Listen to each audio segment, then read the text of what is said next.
Hi everyone, my name is Armando Manzueta. I'm currently serving as the Vice Minister for Public Innovation and Digital Technologies at the government of the Dominican Republic. My engagement with CDPI actually started at the end of 2023, back when we were doing a major research on DPIs and how it's affecting global economies and societies at large, especially since the DR. We've been involved in the DPI space for at least 2020, back when this current administration started its own digital government agenda. We were trying to solve many of the problems that most of the country has, especially around data, data protection, data exchange, and of course, how these sort of technologies interacts with the whole of government to provide better services to the people, and of course, how we can leverage also these technologies to have a societal scale at heart. After doing my own research on this, I thought it would be good for us to start contacting the CDPI as a way for us to perfect our own national strategy around it, and of course to receive some sort of guidance on the things that you have been working on other countries as well, because we're trying to solve the same problems. So we first started working with them with our own national digital ID platform, especially around verified credentials. We are working right now on what is called Carpeta Ciudadana. And then we started to expand our own collaboration into other fields as well. For example, we're working with the civil service credentialing system. This is one. Also working with, we're now delving into payments, especially social subsidies, but also looking at other sectors such as farming and agriculture. And eventually we'll look upon SMEs, especially when it comes in the round of digital enterprise IDs for these sort of companies, for them to start, find a way to enable more services, tailored services to the moment of life these companies are. So in a way, this is what we're doing, and we're trying to have a whole government approach to the work that we're doing with DPIs.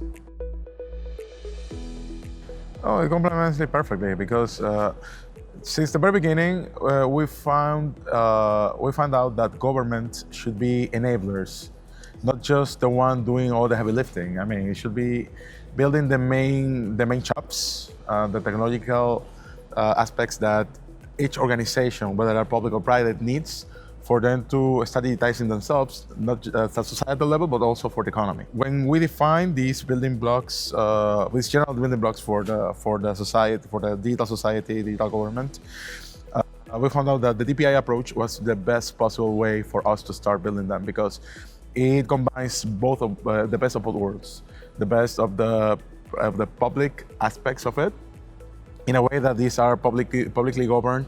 The code is open, so anyone can see and look, and also contribute back if we see something that we need to improve into that.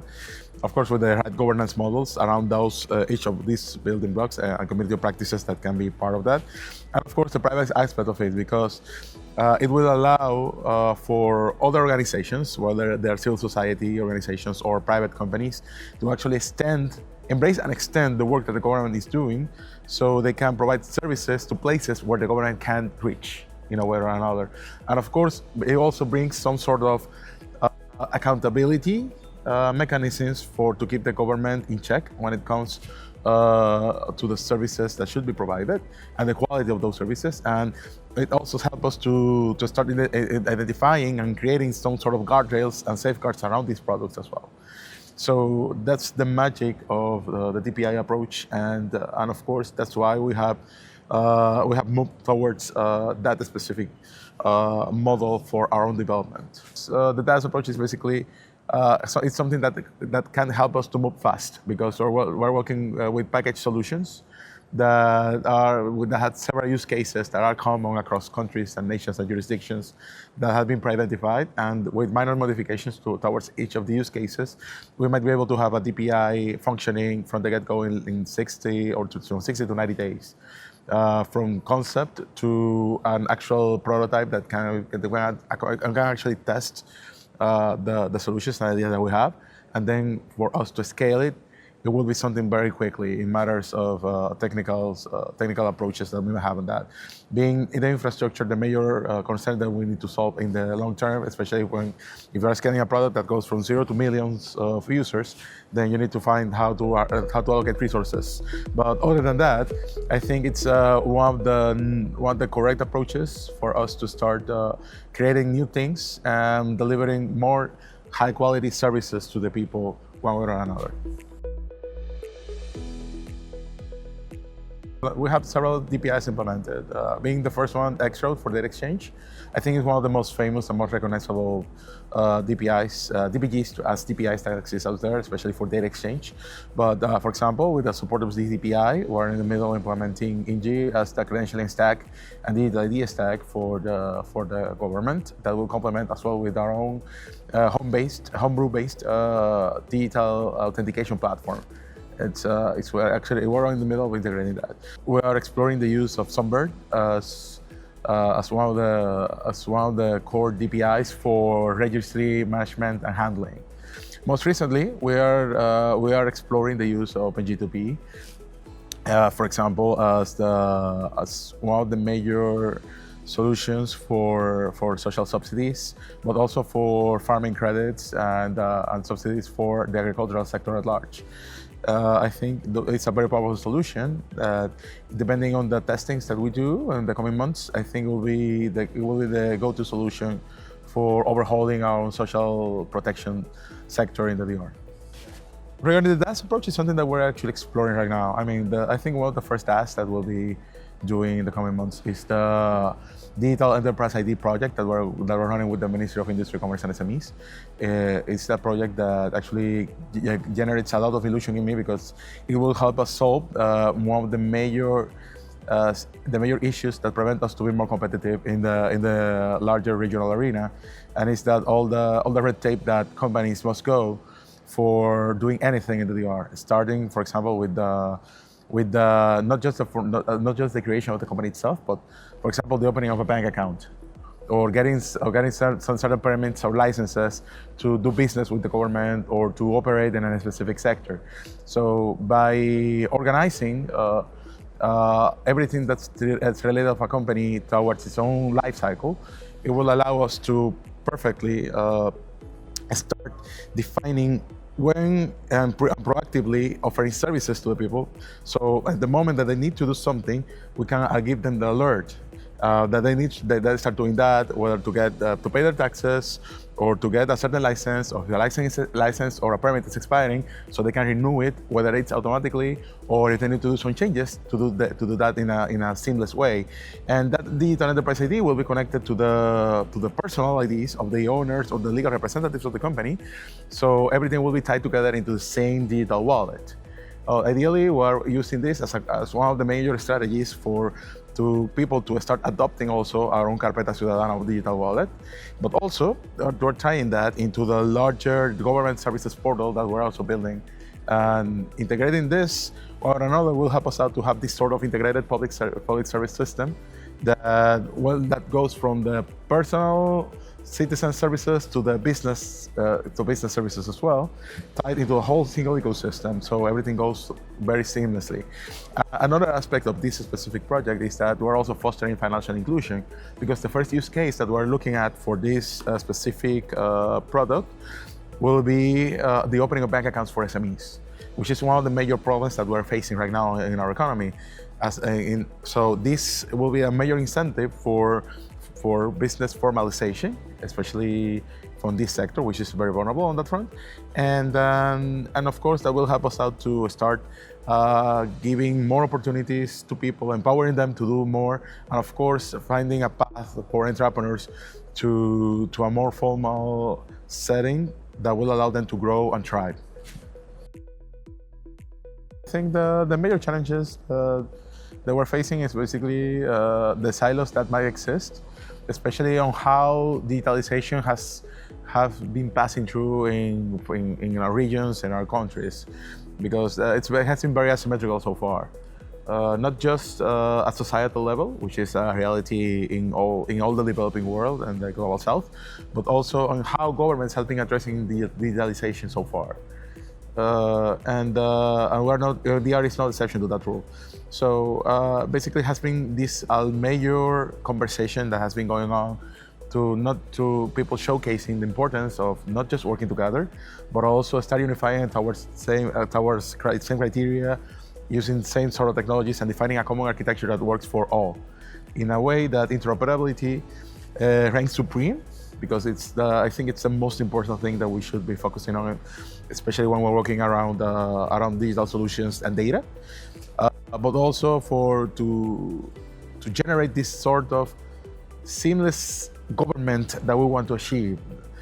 So in that regard, it hasn't been easy, but we've been doing a lot of progress when it comes to that field.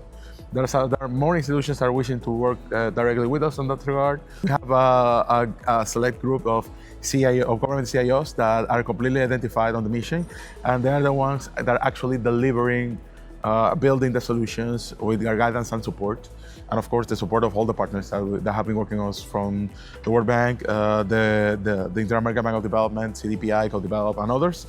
And I think after we released our first products, that comes with DPI in mind, whether DaaS or not, I think everyone will follow suit, because the benefits will be there and they will be felt on day one.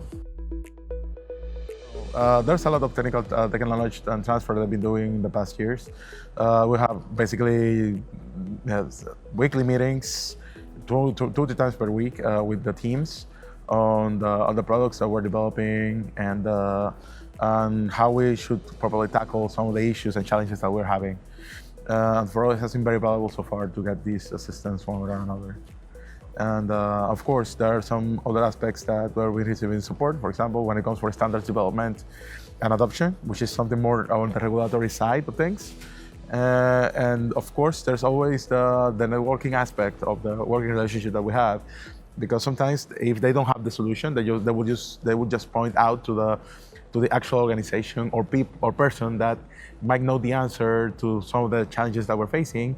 And of course, happy to support, those persons are happy to support us into getting where we need to. The first lesson is that there is no silver bullet to any problem and then it is not a silver bullet to solve any problem that you're facing. You need to do a lot of customizations as well. And of course, you also need to have a team that is working side by side with the CDPI implementation team, because there's a lot of knowledge that you need to transfer, and that team should be focused enough, should have the capacity to understand and to keep pace. And if you don't have that team, sometimes everything can get not messy, but you don't necessarily get on the time frame that you should do to do things. And the other thing is, of course, is that at the very end, after the process is done, you're gonna end up with a more strengthened team with more capacity, and that will be able to tackle any future implementations, whether for a specific DaaS or another DaaS. And this is what we're aiming for with this. Absolutely. I think it's the best possible outcome for us is to implement more DaaS-like solutions for advancing and getting things done in a quicker way, because the political times are very short, and these kind of things will help us to deliver to the people in a quicker fashion, and like I said before, to provide better services to everyone, which is the major aim. And if there is something that we can implement in less than 3 to 6 months, let's do it. The first, I think the best advice would be for them to define properly the scope of the service that they want to build, not just from a beneficiary perspective, but also from a technical perspective, and then to come to the CDPI advisory to show them what you've been thinking, the work that you've done so far, and what you have, and then together you can work together into some sort of pilot on a limited scope on them to see what works, and if it works, go on for the scale. Also, don't be afraid to try some things and fail, because that's part of the cycle as well. like I said before, there is no silver bullet to any sort of DPI implementation. And of course, there will be a lot of lessons to be learned, especially when it comes to that. And regarding that, it's important to understand what other countries have done in the past and what has failed, because it will help us to properly understand and to better scope the product that you're trying to build. So not to commit the same mistakes, but also to explore different approaches that might help other countries as well to reach to a specific solution in a given time. So definitely, you should go to sit. You should go and sit with CDPI, and works something that works together for both parts. And of course, start implementing right away. It's been said that the future is digital and the future is DPI, but actually, I think it's the present, because it's the most possible, a feasible way for us to do a digital transformation in our societies that works and serves everyone. So let's begin with it.